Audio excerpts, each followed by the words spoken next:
来看到北韩为了要庆祝前领导人金正日冥诞，提供外国游客自新冠疫情大流行封锁边境来第一次可以前往北韩旅游的机会。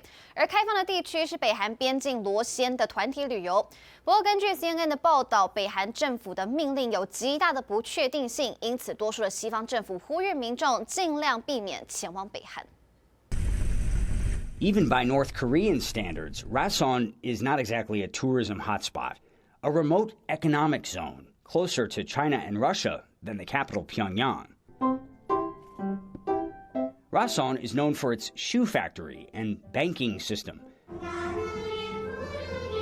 There's also a textile factory and sea cucumber breeding farm.